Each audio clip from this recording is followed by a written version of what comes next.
You're live, yay! Okay. Guys, I am about to go live on my Facebook as well. This is Dumptown Tales, Ice Dog, and Jerkface. I've since renamed it because the first time it was very political. And I didn't mean to be political at all. And we're just going to go ahead and shove that in there by shoving it into this easel thing. And if you can go ahead and get that shot right here, I will try to move this down as much as I can to right over here. So when I talk, I'm talking into the area mic on the side. And now I'm going to go ahead live on my Facebook feed. It's perfect. And this is a story I wrote, what, 2 years ago, right? Or last year? It was last year. It might have been actually last year. I got bored at work and I wrote a story about Furbies that live in a radioactive dump. Literally right here in Dumptown. It is a stinky dump surrounded by a green radiating water. And that's where they live. Is that in shot? Yep, it's in shot. Okay. I'll get to the I'll get to the map later, but I got to go live here. Thank you for being with me on YouTube. All right, so Dumptown Tales.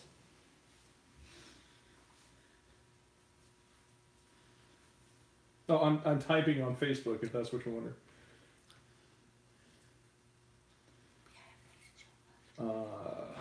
Huh? I love you. Everything's in shot. I love you. I love you. Thank you. Oh, my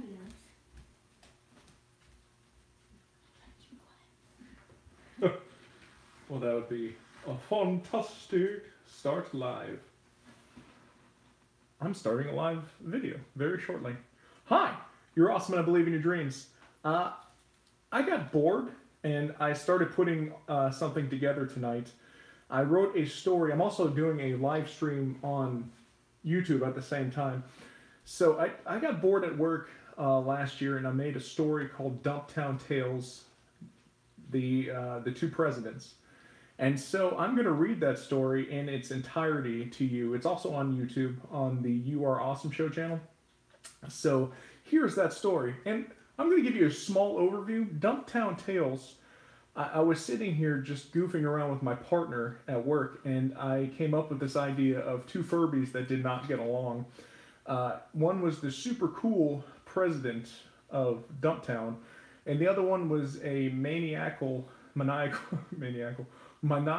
red Furby that wanted to take over. And so he did.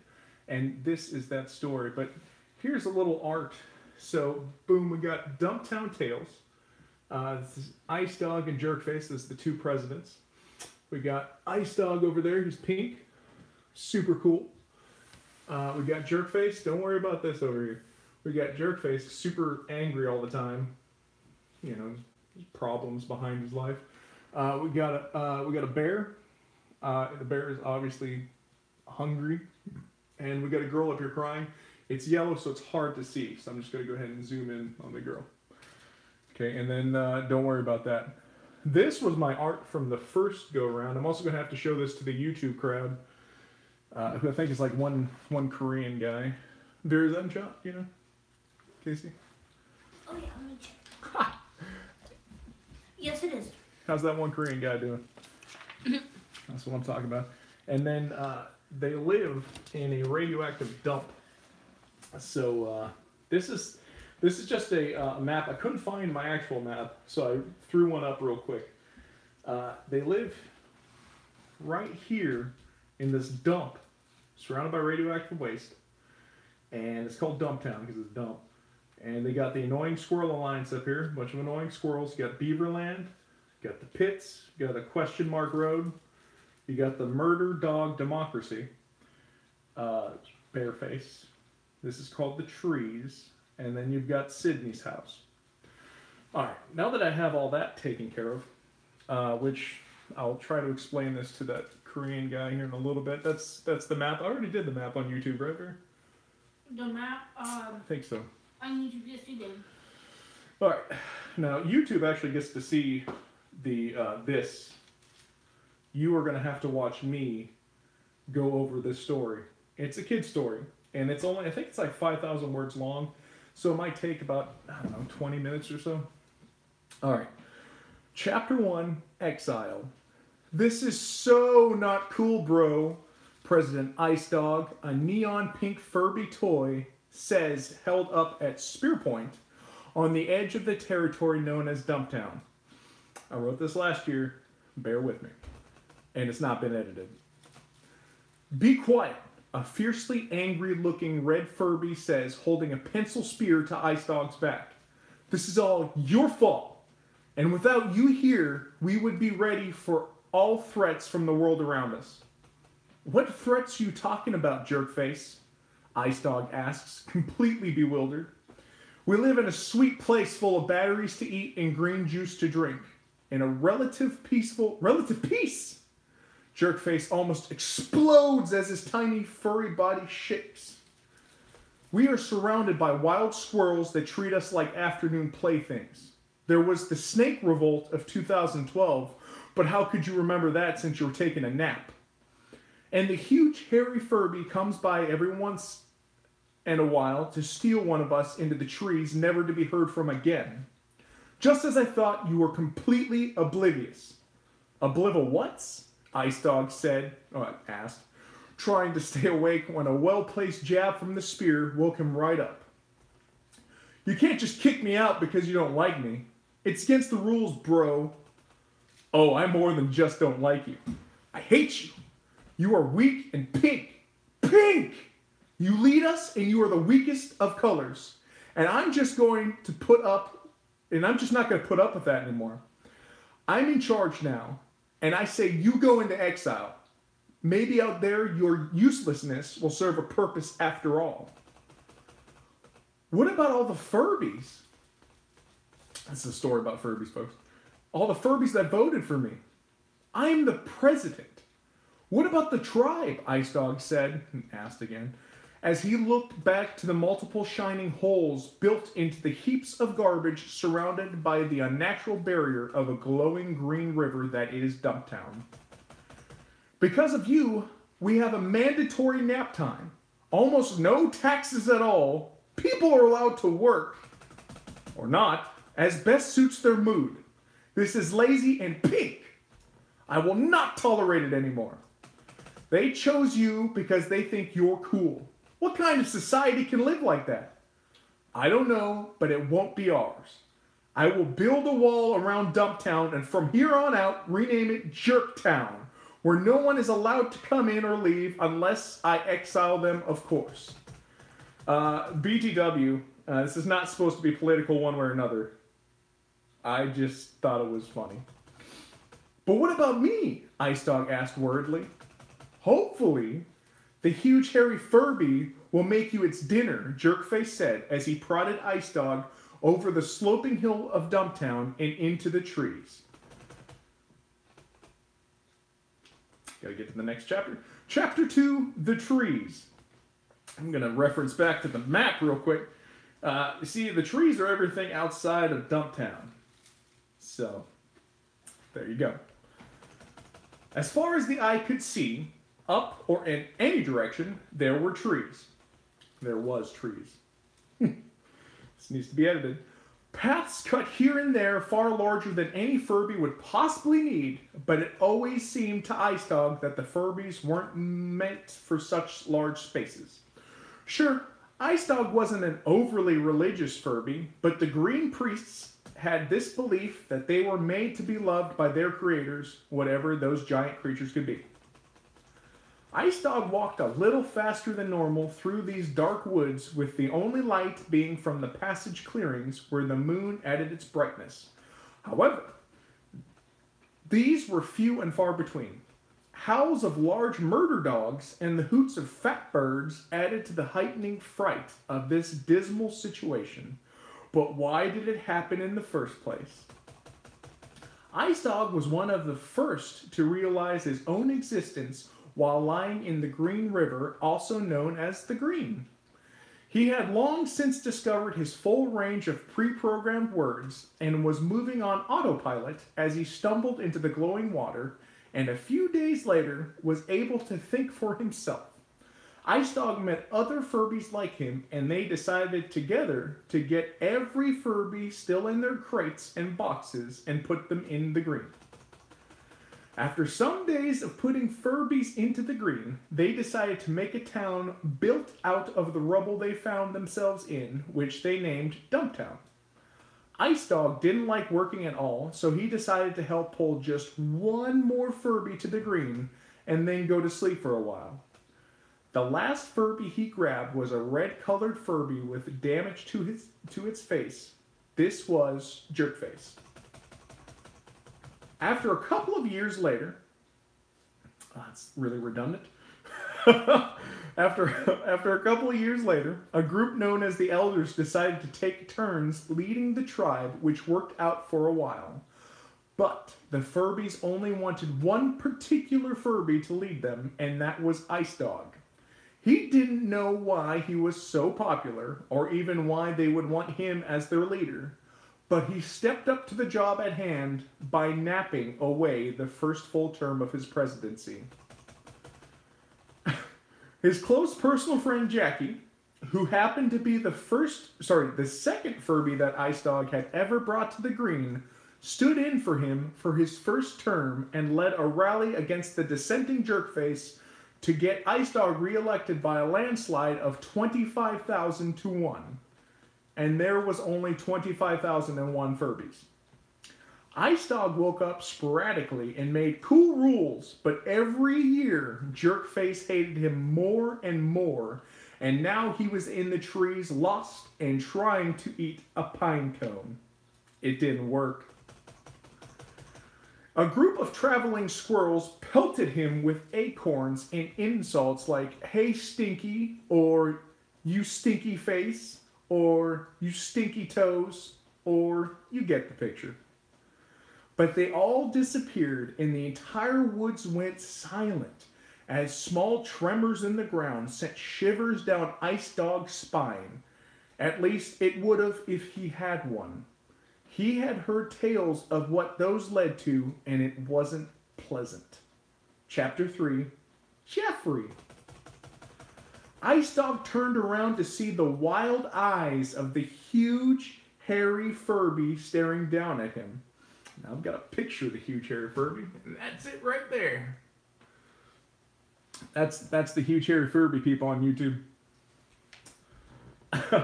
"Hi," Ice Dog said, very afraid. "Didn't mean to come in here at all. I'm just a little lost. Do you think you could help?" Before Ice Dog could finish talking to the huge hairy Furby, really just a normal-sized black bear, picked him up by the paws and started to nibble on Ice Dog's ear. Although Ice Dog couldn't feel any pain, it was still an unreal stimulation to its battery box and electrical system. The bear wasn't nearly as violent as the surviving Furbies that had returned from some fool's errand into the trees had described he was. No, he was far worse. The bear would toss Ice Dog far into the woods. Then, after the earthquake stopped, it was there again to mercilessly chew and throw him further into the woods. This was not a fun experience at all. "Hey, that hurts. Could you maybe stop it?" Ice Dog would complain, but it seemed like he heard the bear laughing at him as it continued to chew and throw him throughout the trees. Eventually, as the sun was coming up, the bear grabbed a hold of Ice Dog in its teeth, walked over to the edge of the trees in some far-off place beyond the knowledge of Furby travelers, plopped down, and fell asleep. Ice Dog was covered in bear slobber and stinky bear breath, which he couldn't register anyway, but altogether, he didn't like it. Ice Dog wasn't hurt per se, but he definitely was not in his prime either.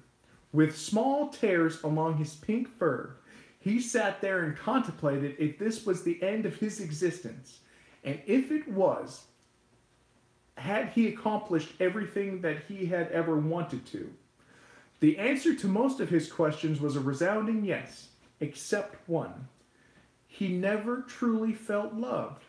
Oh, that's so sad. Why did I write something sad?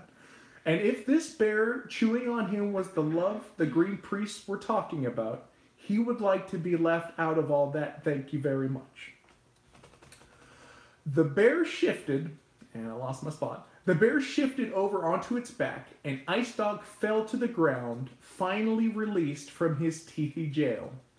He lifted a small victorious shout and walked as fast as his little legs could take him right out of the trees and into a clearing with a long white picket fence and the sound of crying. It was loud and not distorted like the cries of Furbies from their soundbite generators, but this was crystal clear and close by. Ice Dog walked in between two of the posts to see something he had needed to see all of his life, but just didn't know it. The face of a creator. Chapter 4, Sydney. Oh, I misspelled her name. Are you okay? Ice Dog called out in an otherwise non-threatening tone. You sound sad. Who's there? The young girl asked as she stood up, wiping the tears from her face and looking around. Where are you? Sorry, I'm over by the fence, Ice Dog said as he walked slowly forward. Are you okay? What are you? The young girl asked, clearly seeing Ice Dog coming her way. Well, the Green Priests think we are tools of love, whatever that might be, to our creators. But I think we are just nap takers. Ice Dog thought philosophically. My name is Ice Dog. What is yours? I'm Sydney, she said. And if I might ask, what are you? Ice Dog asked. I'm a girl, Sydney said. A girl? Are there more like you beyond the trees? Ice Dog asked. There's a whole lot of girls in the world. Have you never met a girl before? Sydney asked. No, I don't think so. But I'm glad that I did, and I'm glad that you have stopped crying. Why are you crying, by the way? Ice Dog asked. I lost my favorite toy, Mrs. Spots, and I can't find her. Mrs. Spots. Sydney said. Well, I'm pretty good at finding things. Can I help you find this toy? Ice Dog asked. Sure, and thank you. You gotta be higher pitched for the girl. Sydney said as the two of them walked all over her property, talking and laughing, trying to find her lost toy. Although they didn't find Mrs. Spots, Sydney wasn't sad about it anymore, and Ice Dog felt like he had a purpose for his life for the very first time. He liked being around this girl, and deep inside he felt like an empty piece of himself was being filled. More than eating batteries or drinking green water. Maybe this was what love was, and if it was, he would like that very much. Oh, that's so sweet. Chapter 5, Trouble. The plot thickens. Day after day, Sydney would play with Ice Dog everywhere. He learned all about being a toy, what it meant to be her toy, and how to make her smile. She would show him all the secret hiding places in the house and all the wonderful places on the property. A week passed and the two were inseparable. They were playing hide-and-go-seek as it was starting to rain near the white picket fence and the trees. Sydney was clearly hiding on the other side of the playhouse, but Ice Dog wasn't going to end the fun this soon. So he took his time looking behind every post of the fence, acting surprised every time he didn't find her. Behind one, he truly was surprised to find something he had totally forgotten about. A very familiar but terribly roughed up looking Furby was resting against one of the posts. She looked up at Ice Dog with widening eyes and a sweeping hope being restored across her face. She tried to stand, but slowly fell over, releasing just one word before she hit the ground. President. Ice Dog quickly got Sydney and brought her to the unconscious Furby. Sydney was confused and sad at how this Furby looked. What happened to this poor Furby? Sydney asked, genuinely concerned for its well-being. I really don't know, Mommy, but I know that she needs to eat some batteries right now, Ice Dog said. Sydney quickly picked up the Furbies and ran to the house. She grabbed some batteries out of a drawer in the kitchen and fed them to the injured Furby, took a cloth to clean her, and further took a needle with some string to stitch her fur back together. After an hour, she finally woke up. President, what is that? The Furby shouted at Ice Dog, looking at Sydney. This is what is called a girl, and she is what the Green Priests call our creators. Although she clearly didn't create us, Ice Dog replied. But what happened to you, Jackie? Did you meet the huge hairy Furby? Hi, Jackie said sheepishly to Sydney. I didn't see it on the way here. No. Lots of annoying squirrels and fat birds, but not the huge hairy Furby. Then what happened to you? Ice Dog asked.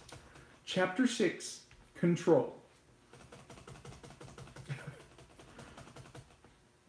I was exiled from Dumptown for calling it Dumptown instead of calling it Jerktown, Jackie said sadly.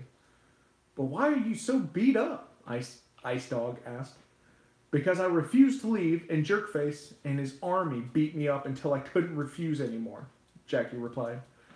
I wandered around the trees for a few days until I found the white fence and fell asleep. I was running out of battery and was almost completely out when you found me. But now there is hope. Hope for what? Ice Dog asked. For you to return and take back your town, Jackie said, with a new light in her eyes. Most of the town is still loyal to you, but allows Jerkface to do what he does because they are all afraid of him. And he is exiling more Furbies every day, so we have to do something. I wish I could, but I have a home here with my mommy, Ice Dog said, looking up at the little girl who had become his best friend. And I can't just leave her alone to go back and probably get beaten up. You won't leave me alone, Ice Dog, because I'm going with you, Sydney said.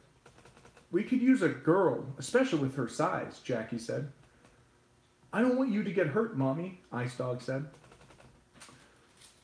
Don't worry about me, Ice Dog. I can protect myself, Sydney said as she disappeared out of the room and returned with a slingshot and a golf club. I'm really good with these, but there is no telling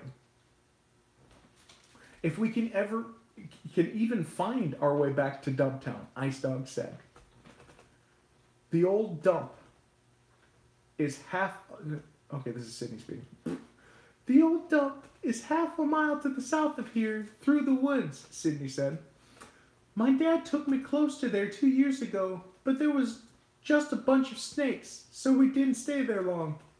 The snake revolt. Yes, I was told that happened. All right. Well, if you think there's a chance we can save Dumptown from Jerkface, then I think we need to take it, Ice Dog said. But you have to promise me that neither of you will get hurt. The girls looked at each other and nodded their heads before saying, we promise not to get hurt. Okay, go down to the next chapter. We're almost done, guys. Chapter 7, Jerktown.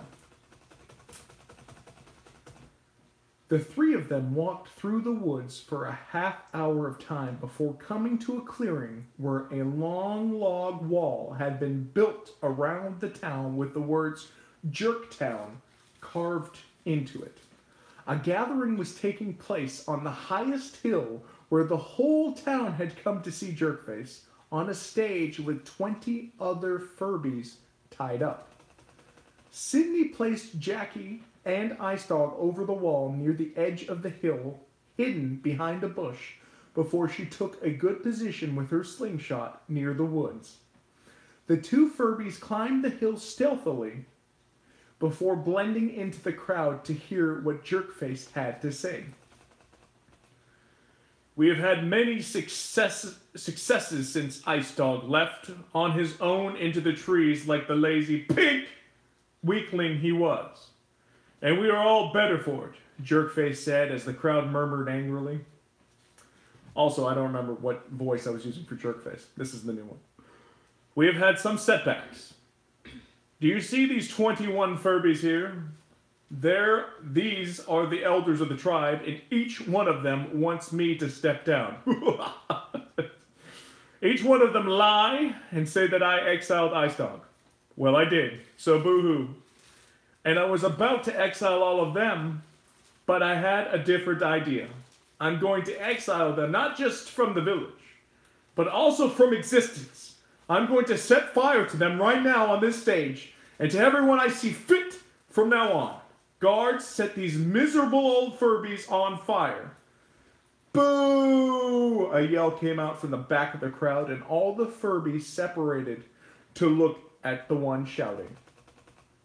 Ice Dog! Jerkface yelled as he stared down at the one that he hated the most. What are you doing here? I came to stop you, Jerkface. You've turned our peaceful town into a crazy, angry place. And now you want to end the existences of Furbies, whatever that means? That's just mean, bro, and I will not allow it. Ice Dog said as he walked forward, completely afraid for his life, with Jackie by his side. Be quiet, you pink, weak, sticky face, Jerkface yelled as he jumped off the stage and his army surrounded him.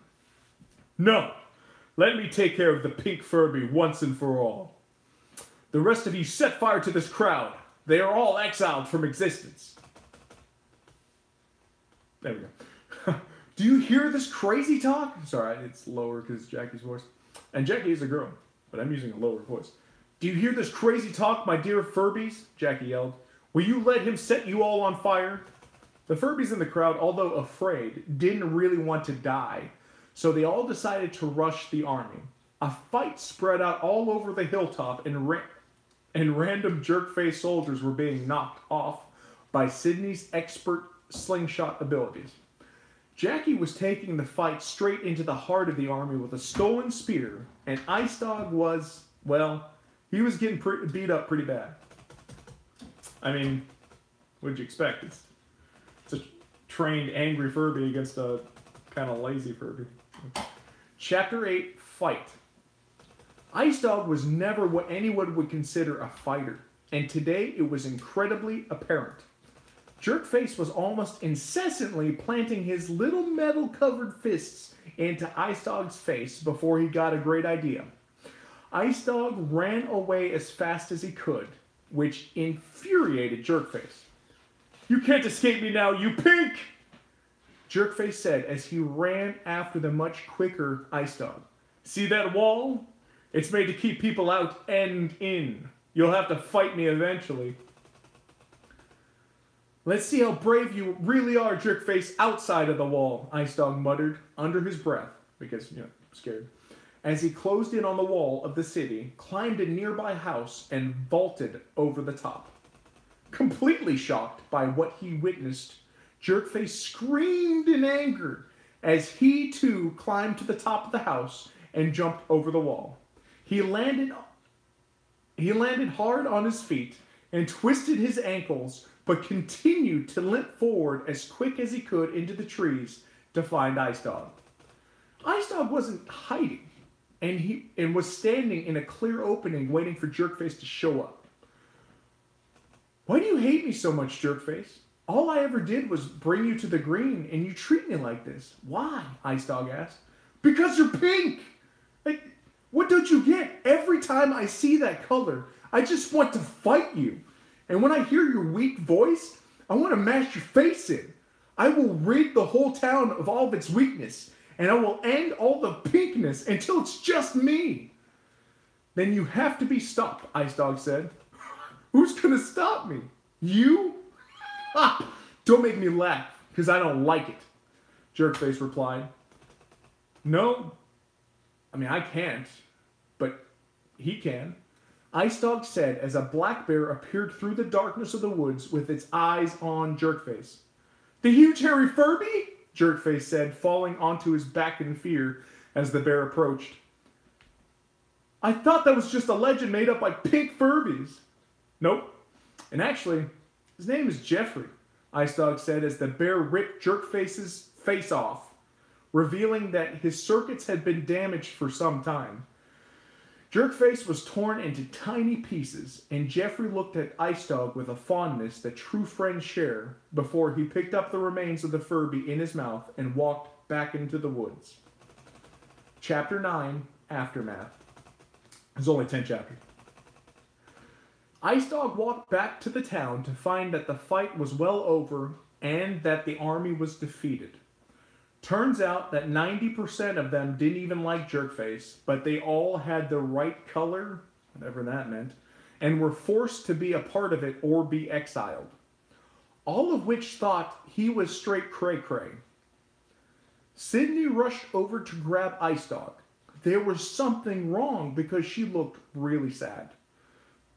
Sorry. Excuse me. They climbed to the hilltop, and a circle of Furbies was surrounding a really badly damaged Furby.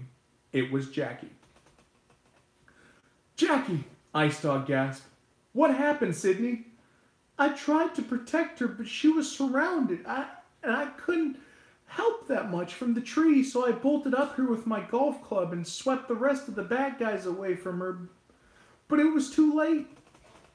"Can she be healed?" Ice Dog asked the green priests and the doctors. They said nothing, but their response was deafening. Sydney slammed her knees into the ground, sobbing as Ice Dog fell forward near his dear friend. "Sydney," Jackie said. "Yes, honey, I'm right here," she said. I wish I could have been your toy," Jackie said as she died.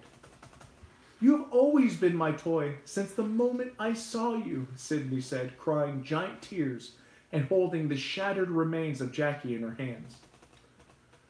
Throughout that day, they gathered their deceased and piled them into the green, which was their custom. Jackie's passing was mourned by the whole town, and a memorial of her was placed on the highest hill to remind them, and I think I meant to put statue, to remind them to never lose themselves to madness again. The next few days were about getting rid of the wall and trying to reinstate Ice Dog as the president of Dumptown, which he refused. He told them all about this thing he calls love, and that he found it just being around the girl Sydney. The Green Priests backed up his story with their assessments and made him an honorary priest, which he half-heartedly accepted. Ice Dog personally chose the next president of the town, and it happened to be the very first Furby he had brought to the Greens, the elder Christopher, who was also neon pink. The town was restored, and the Furbies started to feel at home again, but still just as lonely. And our last chapter, chapter 10, Parents. Sydney is sitting at her kitchen table eating breakfast with her favorite toy, Ice Dog. Her mom, Laura, has a basket of clothes in her hand and walks over to place it into her room. She opens the door and just as quickly closes it. In a shock, she actually drops the basket and runs to grab her husband, Randall. Randall doesn't fully understand why he was pulled out of his den, surrounded by work, but he respects his wife enough to know that this must be pretty serious. They reach their daughter's room, and she motions for him to enter. He opens the door and just as quickly closes it. Both of them look at each other with confusion. They walk quickly to see their daughter quietly eating her eggs and pancakes. I do that because I have kids. They move to either side of her and sit into some chairs. She notices them, but also the confused look on their faces. Something is wrong. "What's going on?" Sydney asked her mother. "Well, I was taking some clothes to your room and, well, what happened?" "What do you mean?" Sydney asked. "What she means to say is, how did you get all those Furbies in your room?" Randall asked. "Yeah, I mean, there must have been at least 20,000 of them," Laura answered. I'm going to have to reword that. "Yeah, I tried to get them all to come, but not all of them wanted to leave their home, so I took as many as I could with me." "From where? Like a store?" Laura asked angrily. From the dump. Oh, the parents said in unison. Well, okay.